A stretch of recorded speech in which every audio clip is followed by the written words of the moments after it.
आज हम section 245 of BNSS को पढ़ेंगे, लेकिन इस सेक्शन को पढ़ने से पहले ये समझते हैं कि अपन अभी तक क्या क्या पढ़ चुके हैं इन चैप्टर 18।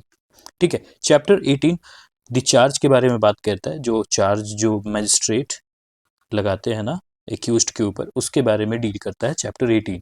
इसमें अपन सेक्शन 234 से लेके 244 तक पढ़ चुके हैं। ठीक है, इसका डेडिकेटेड वीडियो हमारे चैनल पे है, आप चाहें तो जाके देख सकते हैं। खैर, आज इस वीडियो में हम पढ़ेंगे सेक्शन 245। सेक्शन 245 कहता है कि when offence proved include in an offence charged. कहने का मतलब ये है कि आपने चार्ज लगाया किसी एक्स ऑफेंस का, ठीक है, ए व्यक्ति के ऊपर आपने चार्ज लगाया और एक्स ऑफेंस का, लेकिन जब ट्रायल चला तो पता चलता है कि वो एक्स नहीं वाई नाम का ऑफेंस किया है। ठीक है, तो क्या हम उसे एक्स के लिए कन्विक्ट करेंगे या वाई के लिए? इसका आंसर आपको देता है सेक्शन 245। ठीक है, चलिए इसका क्लॉज 1 पढ़ते हैं। क्लॉज 1 कहता है कि when a person is charged with an offence constituting of several particulars. ठीक है, मान लीजिए कि एक व्यक्ति ने ऑफेंस किया है, छोटे छोटे ऑफेंस मिलके एक बड़ा ऑफेंस बना, बिग ऑफेंस। ठीक है, बिग ऑफेंस बना। ओके, और a combination of some only of which constitute complete minor offence. और जब ये ट्रायल चला, जब इन्वेस्टिगेशन हुआ, ट्रायल चला, तो पता चलता है कि नहीं, ये इतने सारे ऑफेंस नहीं किए हैं छोटे छोटे, ये सब नहीं किए हैं, बस ओनली 1, 2 और 3, यही 3 ऑफेंस किया है। ठीक है ना, और जब इसको जब देखते हैं तो ये क्या ऑफेंस बन जाता है? Minor offence. ठीक है, ओके, मतलब आप जो चार्ज किए थे एज अ मैजिस्ट्रेट, आपने जो चार्जेस लगाए थे वो बिग ऑफेंस के लिए लगाए थे, लेकिन जब ट्रायल चला तो कौन सा ऑफेंस निकल के आया? Minor offence. ठीक है, तो कहता ये है कि क्या आप बिग ऑफेंस के लिए उसे चार्ज ये कन्विक्ट करेंगे या माइनर ऑफेंस के लिए? तो जाहिर सी बात है आप उसे माइनर ऑफेंस के लिए कन्विक्ट करेंगे। ठीक है, कन्विक्ट जो करेंगे वो माइनर ऑफेंस के लिए वो व्यक्ति कन्विक्टेड होगा, ए व्यक्ति। लेकिन ये जो माइनर ऑफेंस है ये तो हमारे चार्जशीट में इंक्लूडेड नहीं था। तो यही चीज कहता है कि भले ही चार्जशीट में इंक्लूडेड ना हो, लेकिन हम उसको कन्विक्ट किस चीज के लिए करेंगे? माइनर ऑफेंस के लिए। ठीक है, देखिए कहता है कि but the remaining particular are not proved, he may be convicted of the minor offence though he was not charged with it. मतलब भले ही माइनर ऑफेंस के लिए वो चार्ज उसमें इंक्लूड नहीं था, लेकिन फिर भी हम एज ए मजिस्ट्रेट उसे किस चीज के लिए कन्विक्ट करेंगे? माइनर ऑफेंस के लिए, ना कि बिगर ऑफेंस के लिए। ठीक है, चलिए अब इसका एक एग्जांपल लेते हैं, और एग्जाम्पल के लिए आपको जाना होगा इसके इलस्ट्रेशन में। ठीक है, देखिए इलस्ट्रेशन कहता है कि A is charged with under subsection 3 of 316। ठीक है ना, ए के ऊपर चार्ज लगा किस चीज का? 316 का। ठीक है, ऑफ बीएनएस। ठीक है, इसमें क्या है? इसमें मैक्स पनिशमेंट है 7 ईयर्स का। Okay, with criminal breach of trust in respect of property interested to him. ठीक है ना, और it appear that he did committed criminal breach of trust under subsection 2 of 301। ठीक है, लेकिन बाद में इन्वेस्टिगेशन हुआ, ट्रायल चला, और कंक्लूजन क्या निकला कि ये सब क्लॉज 3 का ऑफेंस नहीं किया है, सब क्लॉज 2 का ऑफेंस किया है ऑफ बीएनएस। ठीक है ना, और इसमें क्या है? इसमें मैक्स पनिशमेंट है आपका 5 ईयर्स। मतलब कहने का मतलब ये छोटा ऑफेंस हो गया, ये बड़ा ऑफेंस हो गया।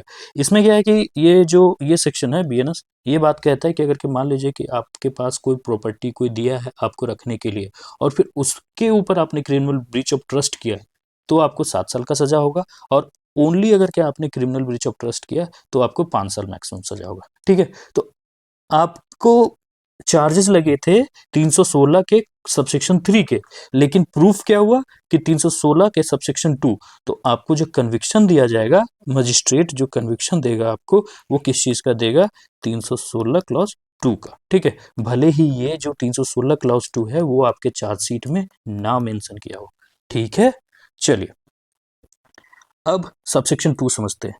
सबसेक्शन 2 कहता है कि when a person is charged with an offence and fact are proved with which reduce it to a minor offense, he may be convicted of the minor offense although he is not charged with it. Same thing आपको subsection 2 भी कहता है कि ए को बड़े offence के लिए, big offence के लिए चार्ज किया गया था।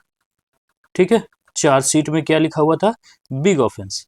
ओके, लेकिन जैसे ही ट्रायल चलता है तो पता चलता है कि वो बिग ऑफेंस नहीं है, स्मॉल ऑफेंस किया है, माइनर ऑफेंस किया है, ठीक है।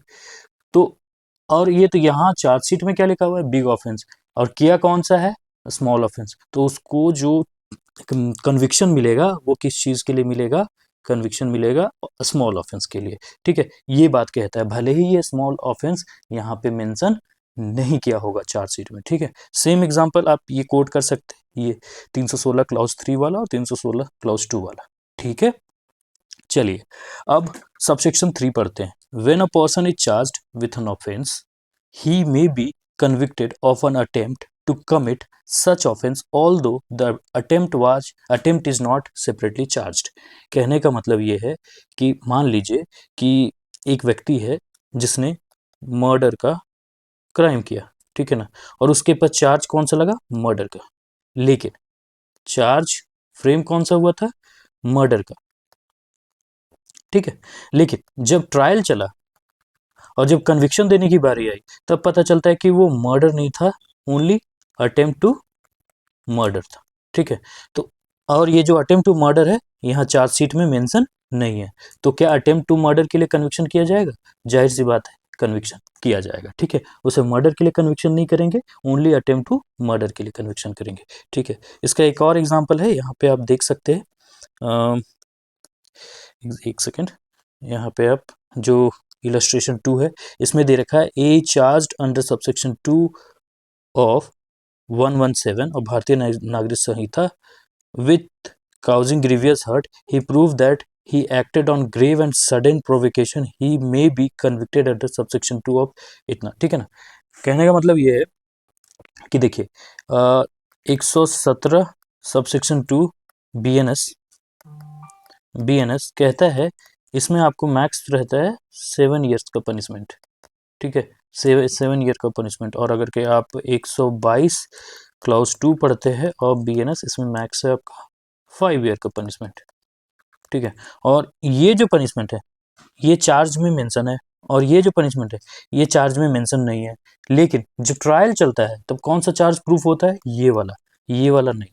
तो कन्विक्शन जो मिलेगा वो इसके लिए मिलेगा 11121 का सबसेक्शन 2 के लिए मिलेगा, क्यों, ये लेसर पनिशमेंट है, ये माइनर हो गया, ठीक है ना, ये मेजर हो गया, ये मेजर पनिशमेंट हो गया, ओके। ये जो 117 है और सब क्लॉज 3 ये बात करता है कि आप अगर के किसी को ग्रीवियस हर्ट देते हैं तो आपको 117 क्लॉज 3 के अंदर आपको 7 साल का मैक्सिमम पनिशमेंट दिया जा सकता है। और अगर के वो जो आपने ग्रीवियस हर्ट दिया वो अगर के सडन कोई प्रोवोक किया, ठीक है ना, उसमें आपने किसी को ग्रीवियस हर्ट दिया है तो आपको सेक्शन 122 क्लॉज 2 के अंदर आपको मैक्स 5 साल का पनिशमेंट दिया जाएगा, ठीक है। चलिए अब अपन पढ़ते हैं सबसेक्शन 4। सबसेक्शन 4 देखिए वही बात कहता है कि nothing in this section shall be deemed to authorised conviction of any minor offences whether the condition requisite for the initiation of proceeding in respect of that minor offence have not been satisfied. मतलब सीधी सी बात कहता है कि उस minor offence को, जो minor offence charge में मेंशन नहीं है और उसके लिए आपको क्या करना है, कन्विक्शन देना है। और अगर कोई सैंक्शन, प्रीवियस सैंक्शन की आवश्यकता है तो उस प्रीवियस सैंक्शन के लिए दिए बिना आप कन्विक्शन नहीं दे सकते, ठीक है। आपको अगर कोई मैजिस्ट्रेट से सैंक्शन लेना है या कोई पब्लिक अथॉरिटी से सैंक्शन लेना है तो पहले आप सैंक्शन लीजिए, फिर आप जाके उसका कन्विक्शन आप देंगे, ठीक है। तो ये छोटा सा एक सेक्शन था ऑफ BNS। आई होप कि आपको ये कंप्लीट अच्छे तरीके से समझ में आया हो। फिर भी अगर कोई डाउट है आप कमेंट सेक्शन में पूछ सकते हैं। थैंक यू, जय हिंद।